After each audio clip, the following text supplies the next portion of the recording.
Hello everyone, Missy Bauer, Associate Field Agronomist with Farm Journal with me today. We've just had some great planter clinics, but I know a lot of the guys out there are wanting to know what's going to be the things that we need to concentrate on after the drought of 2012. What do we do?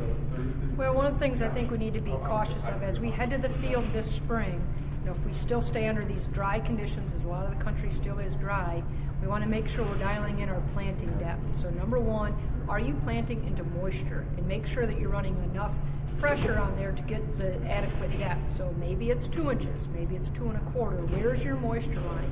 We really need to make sure we're digging behind the corn planter and feeling comfortable with what that cross section looks like and how that seed is placed in there. And not only that, but it means that they're going to probably not have just one setting depending on what the weather's coming, right? That's correct. So you're going to be adjusting your planting depth on a field-by-field basis. We also want to pay attention to the down pressure. This is something we learned last year planting in dry conditions, that sometimes running too much down pressure can hurt us because we're breaking part of that waterfront underneath the soil there.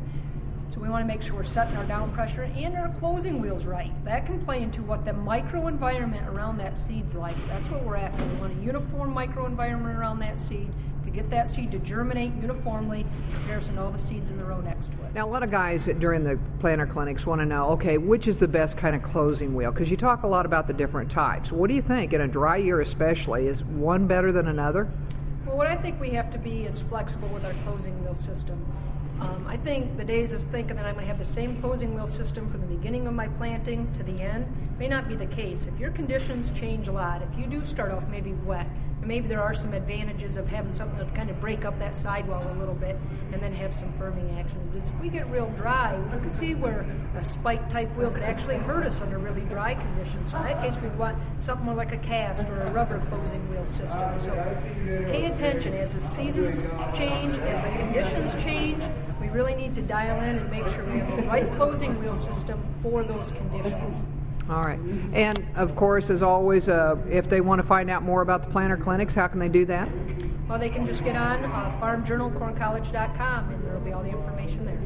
All right. And, of course, Missy Bauer and Ken Ferry are both at the Corn College events during the summer. We want to put a little plug in for those. A great time in Coldwater, Michigan. Your farm's definitely different from Ken Ferry's. Oh, that's right. That's what's neat about the two different events. Having one in different soils, little lighter soils, more rolling, versus in Illinois in the little deeper, blacker soils. Yeah, so check them both out. They're at farmjournalcorncollege.com. Missy Bauer with me today here at Ag Connect. I'm Pam Frutwell for Farm Journal.